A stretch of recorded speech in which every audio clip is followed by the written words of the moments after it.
Hello, YouTube. Hello, YouTube. Hello. Welcome to campaign update number 3. Yes. You all very much enjoyed the live stream update like this in session 2. So, guess we'll do it again, won't we? Yeah, we'll do it again. Yeah? Yeah, we've got our cool overlay on. Hell yeah. Yeah, we do.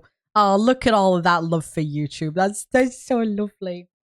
So, session 2. Session 3. Well, oh, yes. Oh, we're doing a recap. Yeah. Session 2 recap. So, where we last left off with everyone was, at the end of session 2, Blythe went into the pocket of a jacket that belonged to Berea, the Watchman of Cleargate, and she found a letter, wrote to him, and she recognized the handwriting. Yes.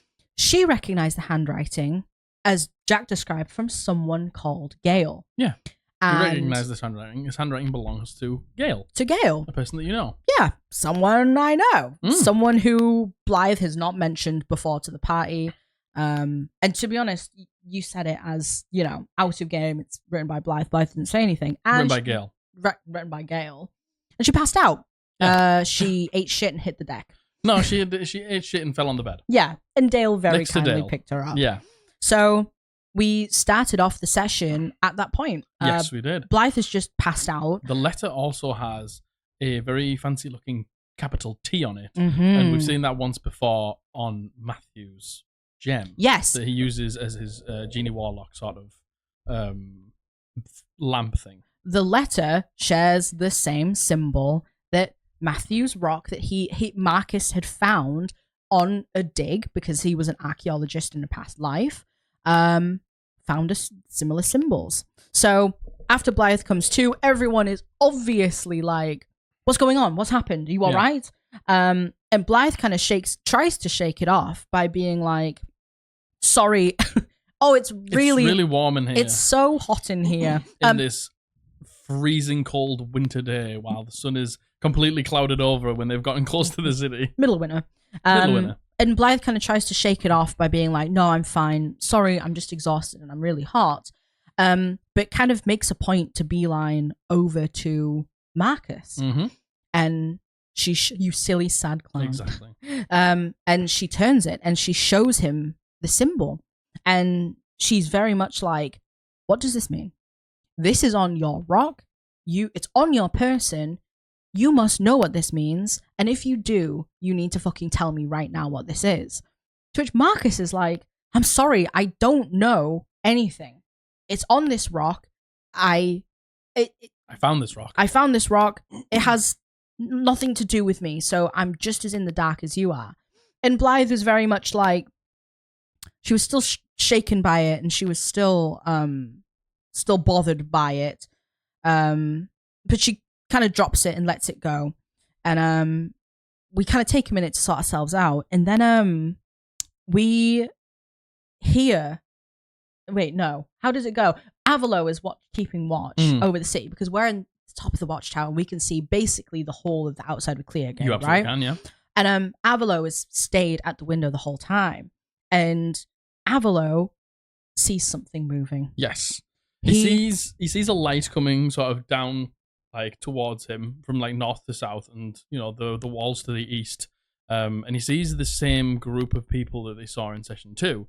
The like patrolling group of 4 people with like the black eyes and the black tongues and the sort of like bandages and like different places and things like that. With the 2 like rabid wolves that they've got, they begin to walk towards the gate, and they hitch the dogs up just outside the watchtower, and they begin to come in. And Abby, Dale, her character, can use comprehend languages because she's a soul knife. She can use it, I don't know, a number of hours per day. And she put comprehend languages on in the hopes that we would be able to understand something that they were saying. And it worked. It did. She actually could understand what they were saying. And she heard them say, I wonder what made that noise. Well, we know that it isn't out here. And we're like, okay, are they talking about us? This is at this point, everyone's hidden in the room, and they've come up, and there's like a trapdoor in. There's like a staircase up and a trapdoor in. They've come into the room. They're walking around, looking out of the watchtower, because it's a great. Oh my vantage god! point here. Sorry, yeah, I'm And- sorry. I'm telling this in such an awful and order. they've began to talk to each other. There's one main one, which is who they think is Berea, which is the Watchman of the tower, and he said, Yeah, those sorry. things. Well, Yeah. actually, I'm so sorry. I'm all over the place. Yes, Avalo saw them at the top of the tower and was like, "They're fucking coming up here." By the way, Yeah. so we need to hide. we have to either leave or we have to hide. So we open a window partially, just so if we need to get out of it, we can. I turn Dale invisible. Dale hides under the bed regardless, Which is really close to the trapdoor. yeah. And Marcus, Avalo, and Blythe hide underneath. There's like a table in the middle. A desk, yeah, close to like where they've been watching out. And Marcus, because he's a genie warlock, he has misty visions, or maybe it's just an invocation he has. I don't know. I think it's an invocation. But he has misty vision, so he can cast like silent image and stuff at yes, will. and he very smartly cast. Was it? I think it was just like a cloth over the table. A bunch of like boxes and stuff in front of you. Yeah, guys. yeah. So we could see through the illusion, but they couldn't see through the illusion. If anyone who knows it was an illusion could see through it, basically. yeah. So we're fucking hiding under this table in the middle. Dale's hiding underneath the bed, and they all come upstairs. Yeah. And that is when Dale hears him saying, "I wonder what that noise was." Talking about you guys that made the noise in the previous session, which alerted them. Yeah, yeah. And then said, "Well, we know it isn't out here." So we're all obviously hiding, not sure what to do, but we all can talk telepathically. Dale can do it through A psychic link, because she's a Soul Knife Rogue. And Blythe has message. So we can kind of communicate even if we're not talking. And we made a plan basically being like, look, that's Berea. And if you remember, Eisenhart back at Hemwick, who is like the withered blacksmith for the area, said, "Can you please find my friend? And if you find him, can you please make sure he's laid to rest properly?" Yeah. We're all like, that's Berea. He is obviously changed. Something bad has obviously happened to him. Do we, while we have this chance, do we separate them? Let's capture Berea, see if we can talk to him, like talk any sense into him, and kill the others. So that's exactly what we did. Yes. He said something else, didn't he? He did. He said, referring to "we know it isn't out here," he said, "Well, we thought it was a long shot that it would be out here." And then they said, "Well, let's go back to her." So we're like, who's her? Who's her? Who's her? her? And So they're looking for something, and they're going back to her. yeah, and if they're not looking for, I mean, to be fair, they were looking for us because we made a noise, but then they're looking for it, and they're going to go back to her. So we're like, okay, noted. So what we do is, as they start to go back down, I think they were split, so it was two random people went, and then it was Berea and another one up in the back. That's exactly how it was. And as the first two went down the stairs, Dale, who was still invisible at this point, slams down the hatch on their heads. She pushes the hatch with a mage hand. Yeah, so she yeah. uses her action to push it with the mage hand. Yeah. And then as a bonus action, she uses her telekinetic feat Yeah. to shove the bed that she's underneath Yes. on top of the trapdoor so they can't get back in. Which was a fucking awesome so shot, by there's the way. two people now outside the room, two people inside the room. Yeah. She's still invisible because Yeah. she hasn't technically used any attack Yeah. or anything like that. Yeah. But And then on top of that, Marcus casts spike growth on top of the trapdoor as well. And to be fair, Matthew was like, I don't know if this will like stop them getting in because, the spell, I guess, technically doesn't say that. Yeah. But like thematically, at least, I would like to cast it over there. But you were like, yeah, I'll raise the DC. I'll make the DC harder to get in because the spike growth's there and the bed's on it. I was like, I'll combine those two. Spike growth was the MVP of this session. So I will say we just themed it that it was like it tied it over, so it was harder to get. Yeah, yeah. The spike growth was absolutely the fucking MVP But in this. obviously, that meant that the misty visions fell down. Yep. So underneath the desk, Berea and this other person saw that Marcus was there, Avalo was there, and Blythe was there. Mm-hmm. Still didn't know that Dale was there. Still didn't know that Dale was there. So we launch into initiative, and Dale kind of goes down the route of, instead of immediately like attacking, she turns to Berea on her turn, and she mentions Eisenhart. She's like, "We know your friend Eisenhart," to which he was like, well, that name sounds familiar, but there wasn't any more recognition than that, because our thing was obviously like, yes, these people are changed, but do they retain Do they remember anything? Yeah, do they retain any of their old memories or any like semblance of self? And, you know, having the answer of, oh, I recognize that name kind of suggested to us that, well, maybe there's something left in there. So we go through the whole combat. I wrote here. Look, Matthew had an absolute disaster. Matthew had a stinker. It was Matthew got his concentration spell off. That was about all Matthew did. Yeah, but listen, that concentration spell was we kept saying the concentration spell makes up for the lack of hitting. I have it written down here. What? 1, 1, 1, 3, 2. Yeah. 5 attacks. 5 attacks. 1, 1, 1, 3, 2. 3 1s, a 3 and a 2. And the last one, because he was so sick of missing, it was like, right, I'm going to use my advantage, because he'd rolled the 3 and then he rolled a 2. Listen, he does this thing where Matthew has a million fucking dice, by the way. Yeah. He picks them all up, the D20s, and he goes to each person on the table. He's like, you pick my D20. You pick which I'm going to roll. Because I'm rolling terribly. You pick the dice. And somehow it just kept getting worse. It's got worse and worse I and worse. really fucking don't know why. But on the other end of that, I have a note here that says Abby rolled 2 natural 20s with disadvantage. Yes, she did. So Abby has done that 3 times now. Sometimes, you know, there's just 2 different ends of the spectrum, some could say. Fate and that works is in it. mysterious ways. Oh, Luck is a cruel mistress. Oh, it truly is. But there was something, so, like, to be honest, the combat was quite tough for me because they got the jump on the enemies and they separated the two. The 2 people tried a few rounds, but went downstairs and got the dogs and then came back up and then burst into the room after Berea had been downed and after the other enemy had been killed. But Berea did one cool thing to you. He did. Yeah. He did. So I am melee. I'm a swords bard. I'm up close and personal. We'll get onto that. He grabbed me like by the throat, and I think I had tried to say something to him, even though we knew we couldn't communicate apart from Dale, who had comprehend languages up, but Blythe kept trying to say something about his wife, I think, and he turned to me and he grabbed me by the throat and he looked like into my eyes, and I failed the save. Yep. And it was basically, I went into complete darkness. I couldn't see anything. No idea what happened. I did save the roll the next time. So But he grabbed Margaret, and I said to Margaret, because obviously, you know, Blythe is very sad. There's a lot of things running through Blythe's head that, you know, make her very upset. Sad clown. And I was like, for the first time in a long time, I was like, everything goes away. And I was like, even like the sad thoughts, the misery, the depression, it all just goes away.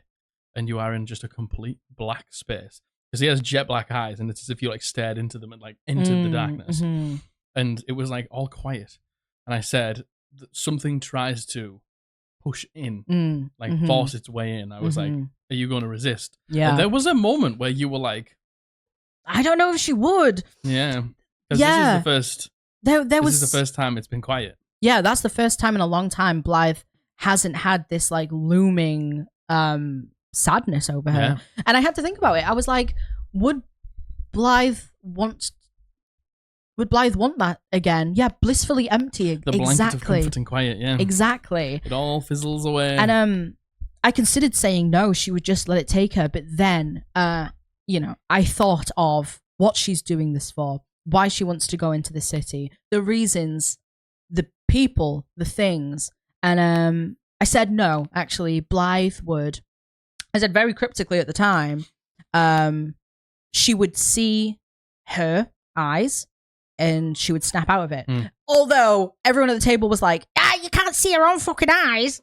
Yeah, but obviously I was talking about what your eyes look like. Yes, yeah. And then you were like, I would see her eyes, and I was like, you can't see her eyes. You can't see her eyes. And you were like, no, not those eyes, dickhead. Not them fucking eyes. Not them fucking eyes. Blythe saw someone's eyes. Blythe saw someone's eyes. And snapped out of it. You know, the will to push it away came in. And then you successfully saved. Yes, I did. You don't know what that was. Don't know what it did, which is, I would kind of argue, scarier than knowing. Mm. You know, there's something scarier about something happening to you. Yeah, saving and not knowing what it does. Not being able to see the follow-up of what that is. Yep.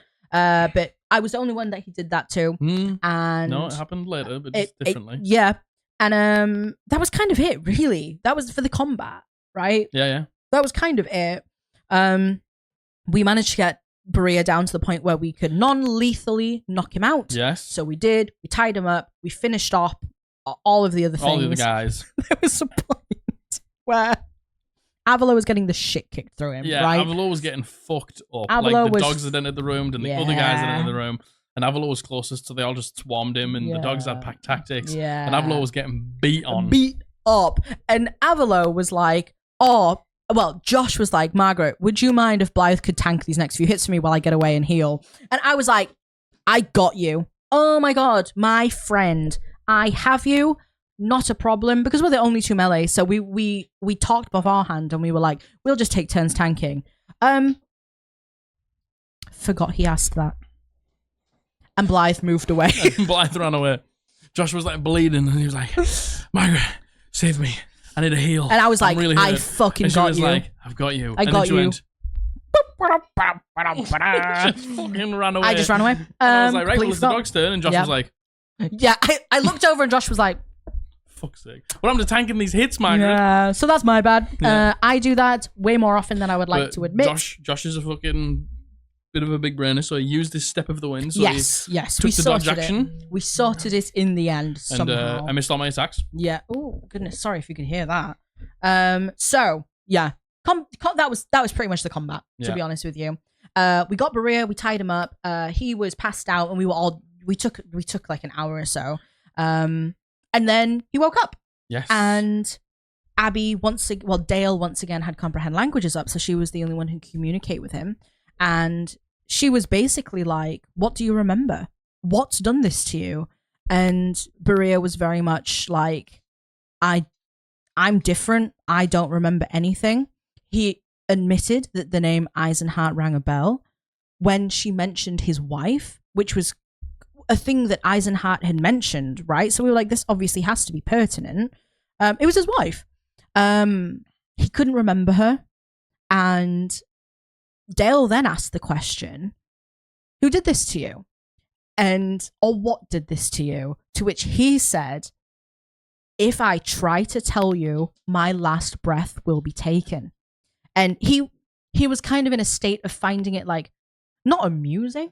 Yeah, almost amusing. Yeah. It was like, you've taken so many steps here to beat me down, then knock me unconscious, then tie me up, and then gag me. Yeah. And now you're taking my gag off. It's just like, he was basically saying, like, you've done so much to, like, be able to talk to me. Yeah. If you make me answer a specific question like that about her, about what made me like this, I will have to take my last breath. Yeah, because we were like, oh, who is this her you were referring to? Is it her that changed you? And he said he couldn't do it. And he was kind of like, he was spluttering and he wasn't looking great. You know, we had beaten him down to an unconscious pulp, so he wasn't looking great. And he started to look like he was dying. And Blythe, who had kind of been watching from the back, actually runs in and she grabs the letter that was in his pocket, his own coat pocket. And she was like, who fucking wrote this to you? And why did they write this to you? And you need to tell me what this symbol is. And he just laughed and wouldn't give us the answer. He didn't know. He didn't know. He didn't know. He couldn't remember. He obviously once knew that information because it was directed to him. Of course, and he attempted to reply, but he couldn't remember his own wife. He wasn't going to be able to remember what his letter was about. And he basically kind of like took a nosedive. And Avila was like, we said to Eisenhart we'd put him to rest. I think now is the time to do so. So what actually happened at the end was Abby asked two questions sort of pertaining to like what's happened to you and like what's changed you.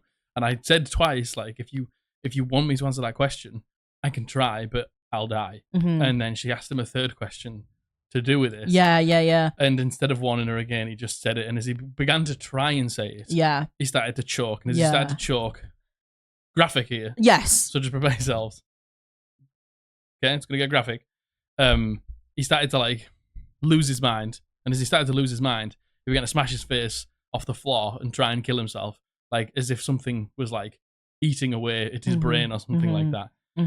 And Josh said, like, "This is it. I'm like, gonna put look, him out yeah, of his misery," I and just, can't. like, Yeah, staked him. Yeah, Avila was like, "I can't watch this," and put him out of his misery. It was intense. It was intense. It was. intense. If any of you have watched the movie Talk to Me, Yeah, great movie.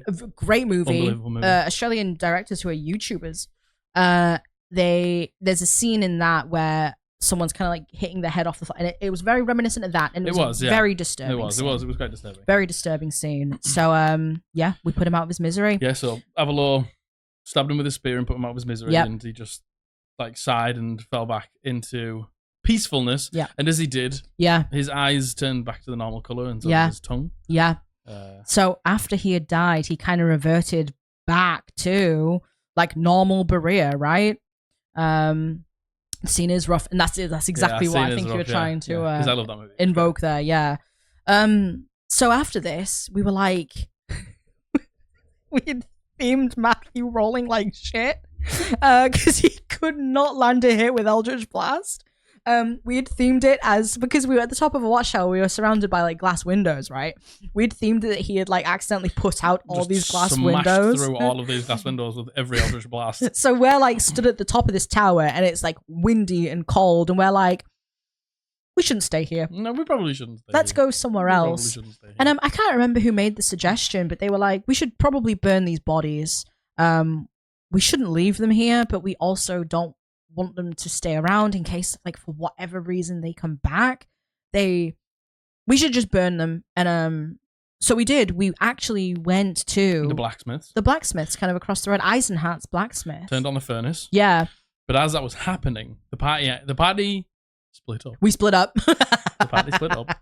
Josh went on his own. Margaret cast invisibility on him and was like, just go and scout the gate, see if you can find out how we get it down. Yeah. Don't like go in or anything like that, but just like find out if you can get the gate down. Yeah. And then come back and we'll do it all together while we go and burn the bodies. Yeah, because again, and last episode in session 2, the whole thing that we wanted to do was we wanted to shut the massive gate in Cleargate and kind of secure this outside area. So if people from Hemwick wanted to move in, they probably could, Closer right? to the city, yeah. Yeah, so we wanted to shut the gate.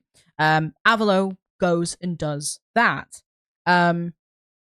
But that's kind of like, is that one of the last things? Well, not really, no. No, Avalor has, the thing that happens to him. Yes. So the combat took a very long time. So there's only 2 more things that really happen. So Avalor goes and climbs up the wall. He wants to scale like the wall of Azrendith, to like look over it to see if anybody's on top of the wall, to see if anyone's near the wall, and see if there's anywhere into the wall to get the gate down. So he starts to like scale up. And as he starts to scale up, like the gem on his forehead starts to like get a little warm, like heat up slightly. Nothing painful, just like you can feel the temperature slightly change. And as he like crests to the top of the wall, he like puts both like hands on, and like pulls himself up. And as he does, he sees like footsteps walk past, and he like ducks down. And he like also sees the fact that the sky was completely clear and blue, because over the city it is just misery, like just horrible, dank, dark day all day everywhere. And he pulls up and he can see like the birds in the sky and the guard walking past and the blue sunlit sky. And he begins to like pull himself up onto the wall and look down, and he sees like the city is completely normal. Like people are dealing, people are selling things, people like trade is going on, things are being loaded onto carts and like pulled out of Cleargate. This Cleargate is very much like a trade district. And he's like, what the fuck's going on? And then he sees somebody that he knows. And all of us at the table are like, everyone's like, what the fuck is going on? What? And everyone's like, I knew we shouldn't have split the fucking party. Yeah, we're literally like, what the fuck? And he sees somebody walking into the city, just like as if they'd walked through the gate just to the left of him. And he sees himself. And then his like point of view changes. And he is now that person walking through the streets, saying hello to everyone with a great big smile on his face. And as you know about Avalor, he's very motionless. He's very stoic. He's very not motionless, emotionless. He's very just straight-faced. What you see is what you get, nothing else. Like no emotion at all. And he's just walking through the streets, greeting people he knows, talking to people, buying a bit of food, like smiling after a day of being out of the city, walking through. he gets to his like homestead. This quite large, like nice house, modest, nothing like over the top or anything like that. And he enters and he smells the beautiful smell of like a freshly baked apple pie, and his beautiful wife is there. This like dark skinned lady with like this tight, curly, like brown hair. She's like just busy in the kitchen doing something, and she turns to him and she says, "I've started the sunroom. I know we've been always talking about getting it decorated and stuff like that, so that's blocked off. You can't go in the sunroom. The workers are going to come soon and stuff like that. But I've made you a pie. Come and sit down." And he's like talking to his wife and having a great time. Like at this point, obviously we are seeing a memory. We realize this after we're freaking out, being like, "The city's normal." We realize he's having a dream. Yeah. Oh, he's having like a vision, like a memory. Yeah. And he is acting when he's speaking to this woman.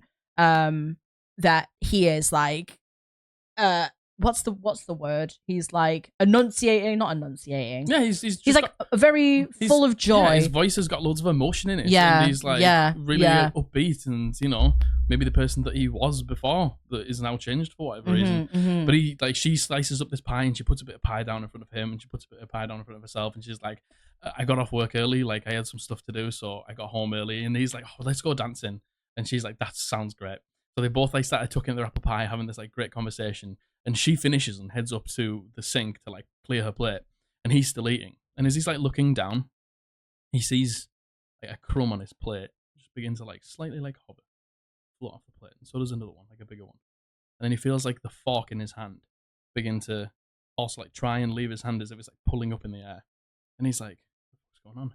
And then he hears like gasping, and he hears like his wife struggling to breathe, and he looks over to the sink, and as he looks over to the sink, it's as if his wife has been pulled off the floor, like by her chest, like a tether tied to her chest, and she's been pulled up, and her head's like back, and all of the like long curly hairs like draped down her back. Her arms are to the side, her feet have come off the ground, and she's like struggling to breathe. And Avalor like gets up, and as he like gets up, you can like hear like the bones in her body like begin to like snap and crack and things like that. And he gets up and he runs over and he tries to touch her, and as he tries to touch her, the dream ends. And he's on the wall. And as he's on the wall, he's looking over the reality of the very, very miserable fallen city of Isrendith. Yep. So that was sad. Yep. That was very sad. That gave us a big look into Avalor's former life. We all know that we all had a former life, right? We learned that he had a wife. Her name is Luella. He wasn't always like this. He certainly wasn't always like this. He's just like this now for whatever reason. Very sad. Jack got the horror and paranormal elements down. Truly, oh my god, truly. It was horrible. Yeah, it was tough. It was a tough scene, but yeah.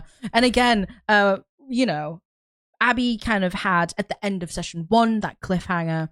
I had that with the Herald being having purple eyes and saying that thing to her, and then we had the session 2 cliffhanger with Blythe recognizing the handwriting on this letter and passing out. And then, although we didn't end on this, it was like a big part of someone's backstory being brought up. And even though our characters don't know and our characters weren't aware of any of this, it was nice to see that part of it. It was nice, and it was great. It was great having that little bit of insight to Avalor. You weren't kidding when the backstory bits were going to come at the players fast and hard. Yeah, certainly. Yeah. Oh my goodness, certainly. It's all taking place in this city, so like things are going to come up. Like things are going to crop up pretty quickly. And you'll see next session, like we actually make it through the doors of Isrendith. Yes. Don't go too far, but like we're moving, and we as a group move quite fast anyway. Yeah. They like to roleplay loads, but as soon as they're not roleplaying, they're like, right, let's fucking progress. Yeah, and there was a lot of backstory reveal in the last one. Anyway, that's not this one. Next one. He turns around, heads back down. Yeah. He finds a way into the gate, into the wall, and knows that that's where the gate lever will be. So he figures that out, heads back to you guys. Yes. While you're burning the bodies of the dead. Yay! Well, we basically prepped the furnaces to burn the bodies, but we actually waited until Avalo came back because we missed. Yes, we'll get onto it. We actually waited to burn the bodies because we didn't want to basically do a smoke signal, being like, "Oh hey guys, we're here." If anybody was looking for them, yeah. So he comes back. We burn the bodies. We actually we cremate Berea separately, and we're like, "Is there an urn in here?"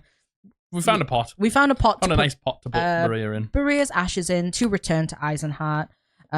It only seemed right, so we did that, and then we actually turns out burning bodies stinks, so we actually went to a different place to spend the night. Yes. And then there was some evening conversations. Before that, yes. What I was going to say is when you were inspecting the bodies upstairs in the tower. Yes. Obviously they had bandages wrapped around certain parts of their bodies, and as you took the bandages off to inspect the bodies, yes. you saw that there was as if there was a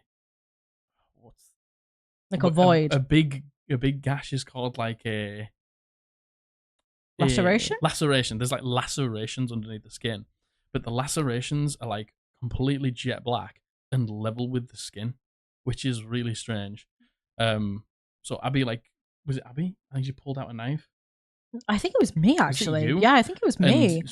And, Blythe pulled out her knife or whatever she was using and sliced open the bit of the level black skin, and as you did, out poured this jet black liquid, and that made you get forced to make another save as well. Similar to the first save that happened in combat when Berea grabbed Blythe by the throat and she kind of went into darkness, but she was able to shake it off this time. But she was like, under no circumstances do any of us touch this weird black shit, and if we come into contact with these people again, don't go fishing around in their gashes.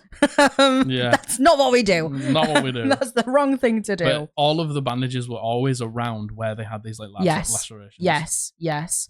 And we did a check to see if they were naturally made or if they were done by by blade. But we couldn't discern it. Yeah. We could not discern. Yeah, we didn't know. Black gooey wounds don't sound good. No, not particularly. No, certainly good. not. Certainly not. Not the best. So, on that evening, we're all kind of talking. We're just, wrapping some things up with story-wise with each other. And Avalo confirms that he can see a few things when he looks deeper into the city of Osrandith. He could see the power plant, and the power plant is still on. He could see Old Town is still stood there with the big dome over it, the big magical dome. He said that there was a lighthouse, and the lighthouse was also still on, and he could also see a big green dome over a certain portion of the city, basically. Yeah. These were all things that light view, isn't it? Yes. You know what? I actually have the map. Although I don't necessarily know if I'll be able to point out on the map. You know what? I can't. Yeah, so in the upper northeastern part of the city, really close to Old Town, there's a really large green dome that was not there before. Yeah, that has cropped up. But you can see, but you can also see close in Cleargate. It looks like one of the comets hit a cluster of buildings in Cleargate and decimated and razed a few buildings. Yes. So that's in potentially a day's travel. Yeah, and after seeing that a comet had hit so close to Cleargate, after hearing Berea talking about her, and them all talking about her, and I think the name Mother was mentioned, this mother, we were like, potentially it has something to do with that meteor crash shite, right? Shite? Is that what I the meteor crash shite? Potentially it has something to do with that, so maybe that is something we should investigate. We don't know, but at least we knew it was there. A couple of things we talked about. Well, one thing was Matthew introduced you all to his patron. Yes. In session 2, we saw Berea with a hat, and obviously Matthew was like, Marcus to Dale was like, "Can I please have that hat?" and was acting particularly strange about this hat. He really right? He called Dale a coward. Yeah. Because she wouldn't take the hat. Acted particularly strange about it. Yeah. And above table we saw that Marcus was talking to his patron, right? But our characters obviously had no idea. So we were asking him loads of questions, our characters being like, who what the fuck are you talking about? Yeah, what are you talking about? He's Who are you like, talking to? oh, I want it for a friend. And we're like, bitch, what friend? Everyone's dead. And Marcus was like, okay, this is a conversation we will have, but we will have it later. And on the night, he said, I would really like to introduce you to my friend. Mm-hmm. Go ahead. So he like pulls out the green gem that Yokel made, and he puts it in the middle, and he's like, touch it, everyone touch it. And he waits till everyone's touched it. And he basically says, you can introduce yourself.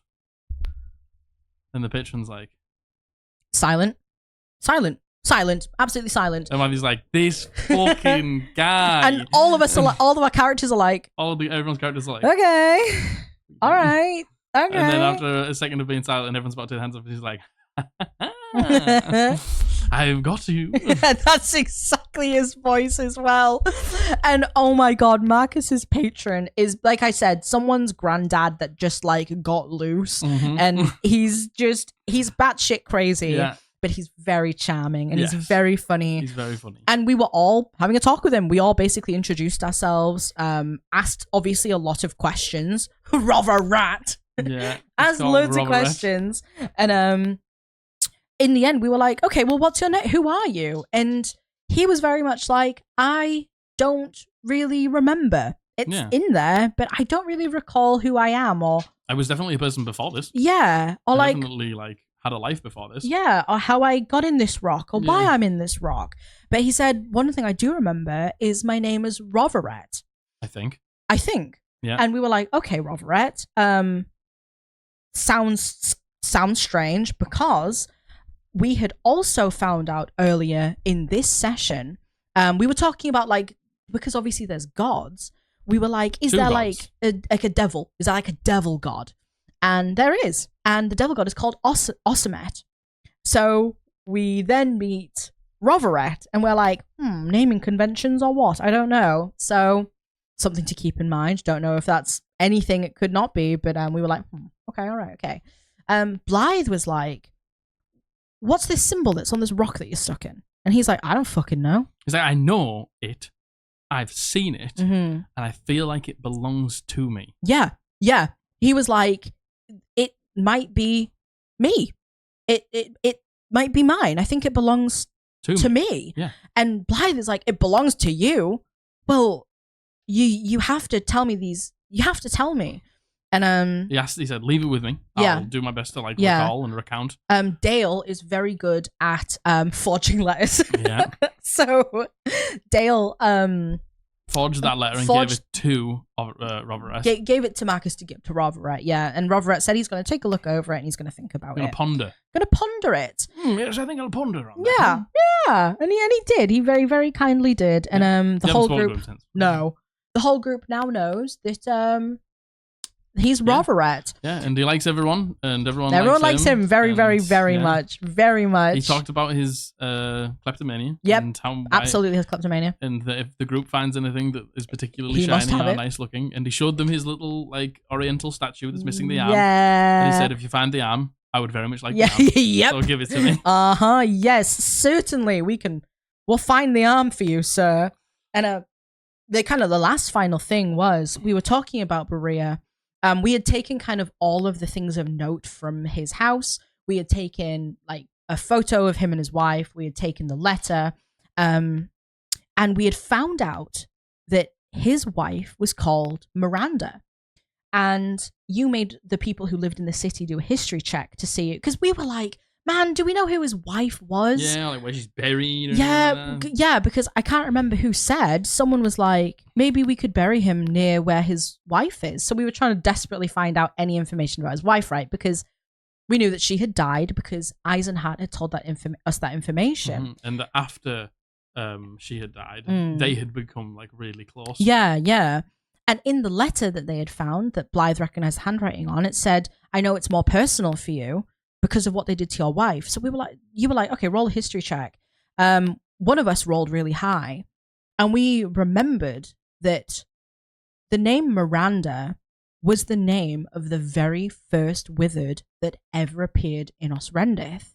Now, if you don't recall what a withered is someone who had died of natural causes or had just died full stop within the last 2 years since the sacrifice had been made. Yep.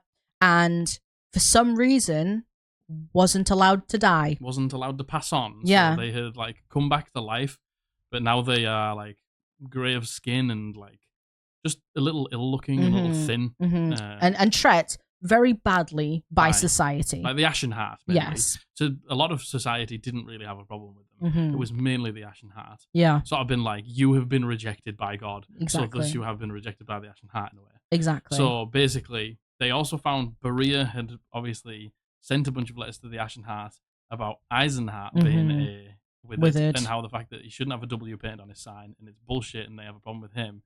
And then they find out that Berea, his wife, was a withered, the first withered. So whilst we do not know what actually happened to her, you know, you can only assume, you can only make assumptions based on how terribly withered are treated. Regardless, what could have possibly happened to the first withered? And you know that might have something to do with why him and Eisenheart became so close. Yes, indeed. And you know, this letter suggests something about wanting him, and you know. So yeah, buried alive, God, that would be a fate worse than death. Truly a fate worse than death, indeed. So that was kind of it. Yeah. I say that was kind of it after talking for like 40 minutes. But that was it. After an hour long breakdown. That was it. So, yeah. You ended in taking a long rest. Yes. Still in Cleargate. Yes. With the plan to go forward, shut the gate. Yep. And then head back to Hemwick and regroup and let them know the information that they've known and, you know, let them know that Cleargate is clear. Yep. Yeah. No crazy cliffhanger this time. Nope. Nothing insane ending on. To be honest, the combat took quite a long time of the session, and the rest of it was just kind of finding out some information. So, and, you know, everything that happened to Josh. Yeah. Oh, yeah. Avalo. Huge thing that happened to Avalo. Yeah. So, yeah, that was session 3. Could she be Alejandra? Who knows? What? Do you mean Miranda Berea's wife? Because if you do, Alejandra made her sacrifice 2 years prior. Oh, could she? Oh my God! When you say she, do you mean oh she my God! Do you mean her as in mother? As in mean mother? What the people were talking about? Interesting. Oh, interesting. That's a really, really interesting take on that, Queen Row. Interesting. Oh, I like that. Interesting. I'm going to go let my dog out. I'll let you all stew on that. Oh, he's leaving. So if anyone has any questions, to be honest, I know that that was quite straightforward. I apologize for being so all over the place with that. We have had another session since, so I very, very much remember the last session and the last session only because I can't remember anything if it's not written down in my notes. So I do apologize for that. Can you remember who the Everflame is, if we know? The Everflame actually isn't a person. The Everflame is something that is hailed in this religious land as the thing that keeps us going. It's the light that protects us against the dark. None of our characters have ever seen it. It was a parting gift from the gods. Only the most highest up people in the Ashen Heart could see it. So her sacrifice refers to the women like Miranda and Alejandra. Exactly. In fact, Queen Row, it refers specifically to Alejandra, we think. But we know that there is a sacrifice, and it was made by Alejandra, who identified as a woman. So, very exciting. Very exciting. Is there anything else you would like to add, Jack, before we end campaign update? Anything else anyone else would like to add? No, I don't think so. It's all good. Anything you would like to add, Matthew? Anything that we didn't touch on? Or it wasn't completed and that's why the comic came. Ooh, I like your little theorizing brain. I do like that. It wasn't completed. Interesting. Hey, Chaotic B. Oh, welcome in. That's really about it. I don't think Matthew has anything else to add. So, to close this out for YouTube, Thank you so very much for watching yet another campaign update. Yes. We were blown away by the amount of views that the first one and subsequently the second one got. Yeah. We're so glad that you're enjoying it. And of course, to stream as well. We're so glad that you're enjoying it. It's very good. And we will see you next Wednesday. Yes. Bye, YouTube. Bye, YouTube.